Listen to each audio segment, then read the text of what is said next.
How is everybody doing? This is Luke the Duke, and we are once again checking out a ship that I found on the workshop. Now, as soon as you see this thing, most of you are going to recognize it from Star Wars. This is the Imperial Light Class Cruiser.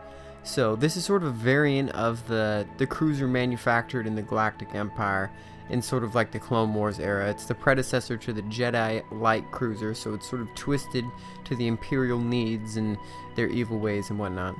So it's pretty much a triangular type ship with 3-cylinder engines and a bow that was sort of like cleaved into two. So like right in the middle of the two prongs was where the quad laser turrets were. And it also was housed with a double-barreled turbo blaster batteries and concussion missile launchers. So I never really saw them use the missile launchers much, but I usually just saw them shooting lasers, so like some green and red lights flying out of there. But this is an incredible looking ship, you guys. It has a couple different usage roles within Space Engineers and within Star Wars, so it's sort of mostly a communications role, so a communications exploration type of deal. The affiliation for this thing was mostly just the Imperials, so the Galactic Empire and the Imperial Navy and the Imperial Military, and some of the smaller branches like the Imperial Press and some stuff like that.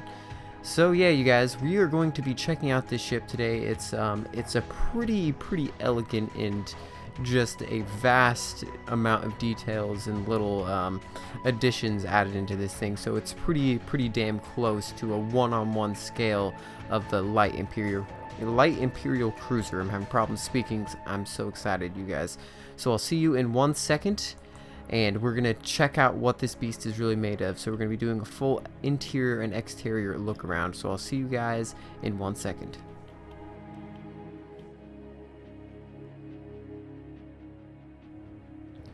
Alright, you guys, here is the Imperial Light Cruiser.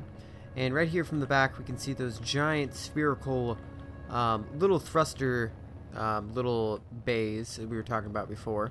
So it's quite an armored design, so you'd have to destroy quite a bit of light armor along with a little bit of heavy armor in order to actually get to these hydrogen thrusters. So it's good to sort of like tuck them away like that, how he decided to do it.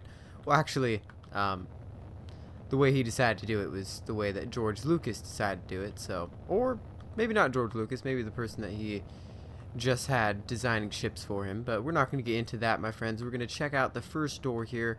So as you can see, there's a way to easily maneuver yourself and grab a bunch of resources without going into the ship. So you can just go right here to the front bay and then move stuff that you need to move. There's actually nothing in here to display that that's working at the moment.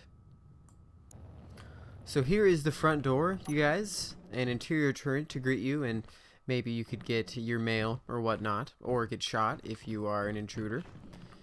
And right here, you guys, you can see that this is a heavily influenced design to the Imperial Light Cruiser. So the bays are very roomy. You can see here just the passageways in order to get to each particular room.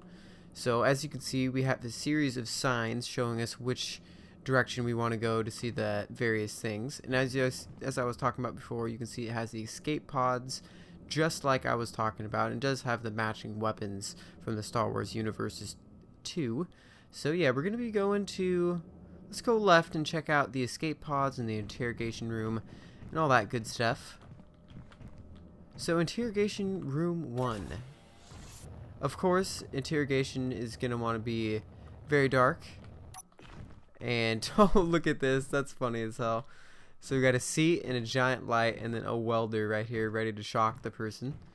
So yeah, this is the Sith Lords, you guys. We don't fuck around with the gosh darn rebels. So you're gonna sit here and you'll be like, oh, I can't look at myself in here. Darn it. I don't know anything. He's in the woods somewhere, man. He's a giant Wookiee. I have no idea where he is. Yeah. They're looking for Luke too, though. But Luke, not me. The other Luke, the more important Luke, I would assume. I'm pretty important though, you guys.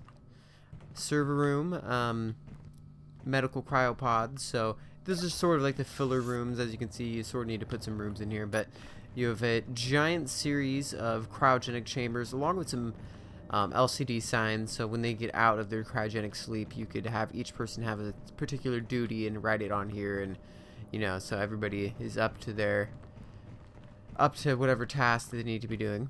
Right here is a server room, so yeah, I assume it's gonna be programmable blocks, maybe some computers, all programmable blocks and timer blocks, so that makes sense, along with some LCD signs to put something on there that's worth putting on there. So yeah, we checked out the interrogation room. This would be the thruster access. So yeah, we're gonna head back this direction and go to the right side here and check out the other passageway. So yeah, I really like this design, you guys. It's very angled, but at the same time, it all just works together. So yeah, this mod has not been on the workshop for too long, guys. There are a bunch of Imperial cruisers on the workshop, but this one just came out recently, so everybody likes to spice it up and try it a little bit different, because the interior is where you get most of your creativity, because you got to keep the outside looking pretty authentic to the original sort of figure, the iconic figure that it was. And as you can see, a bunch of cargo rooms here and an external vent access. We might as well check this out, guys. We're going into an in-depth review right now. So yeah, we can go out to the outside right here, and we could vent in the space air for some reason. Why would you put these vents on the outside? I guess if it's coming in on the other side, it would make sense, I guess.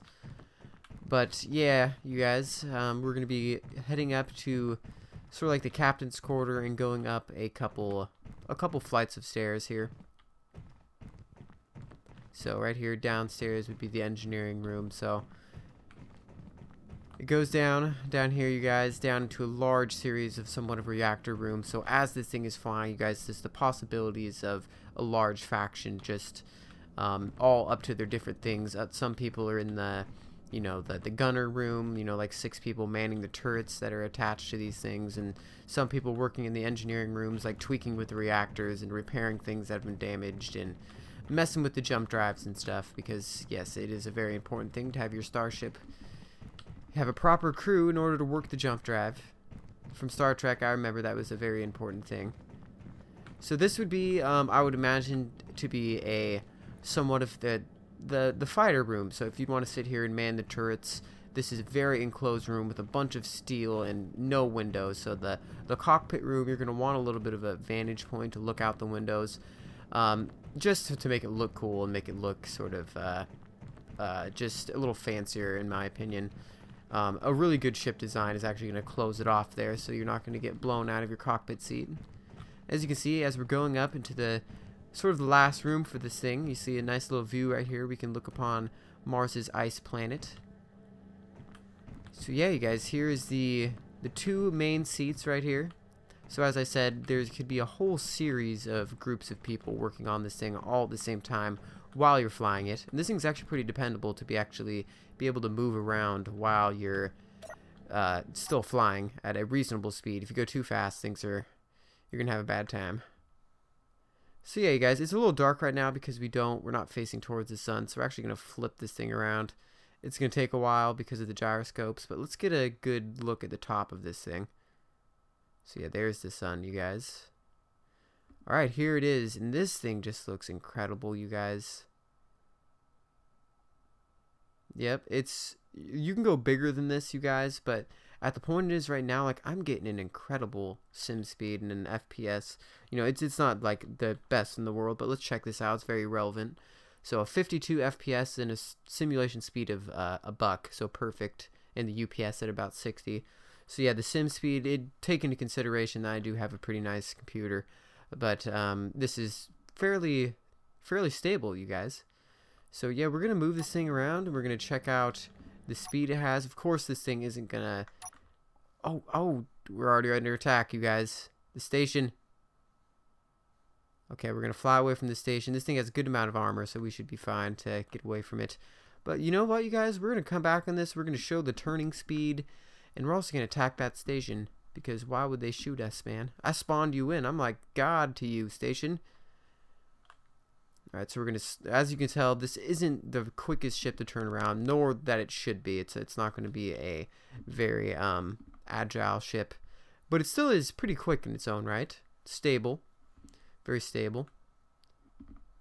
So yeah, we're slowly turning this thing around. As I said, it's not the quickest ship out there, you guys. But let's go to the toolbar and check out what weapons we have here. Just the welder. So I would have assumed, you know, when I was talking about the ship's design in the beginning, I was more talking about the Star Wars design. There isn't any missile bays or any laser turrets or anything like that. It does have missile bays right here on the top of it. Just 2. So the firepower of this thing, the design of the Space Engineers version at least, we're not talking about the Star Wars version obviously, it's a little light on the defenses here. So what we're going to do, you guys, we're going to put a couple more turrets on this thing, so it's going to be more of a fair fight, because at the moment the battle station is actually pretty decked out in missile turrets and regular turrets. So we'll see you guys in 1 second, and then we're going to be making our approach.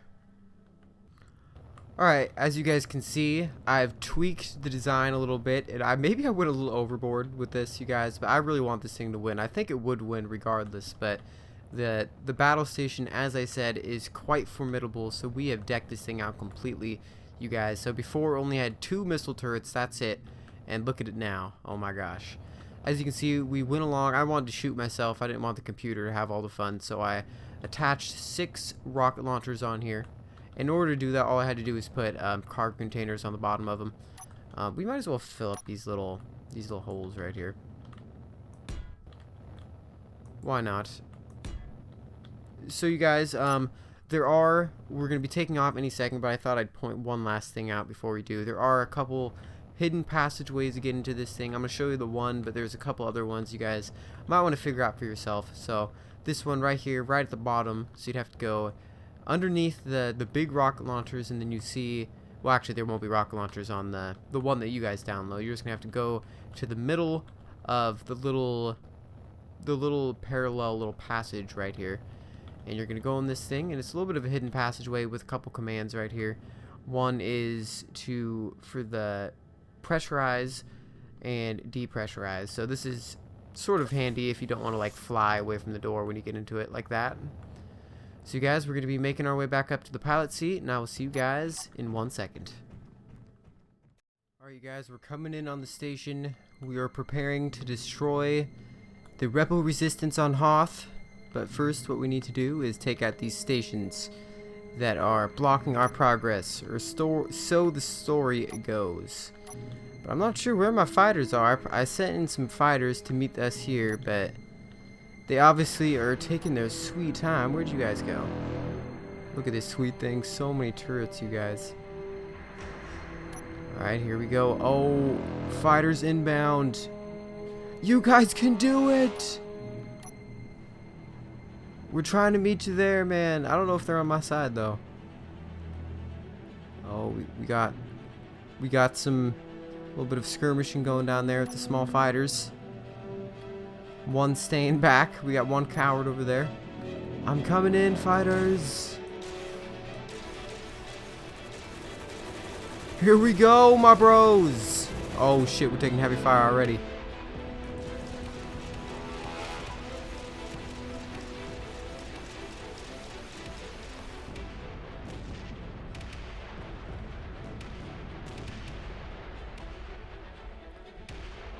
Try and do the spins. Oh, we're taking heavy fire right now. Heavy fire right now. Nope, they knocked me out of a cockpit. Where's the other one? Oh shit. My cockpit, no. Jesus. All is lost. I'm shooting myself. Why am I shooting myself? So there you go, you guys. Epicness.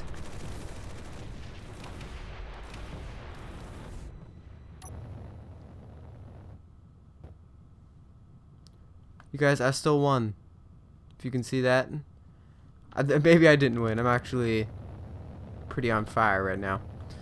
But you guys, I'd like to thank you for checking out the video. I'm not sure why I lost. It's probably because I think there may have been a mishap with the turrets, to the point where they started shooting me, because all they have is Gatling turrets, and that shouldn't have exploded my cockpit like that.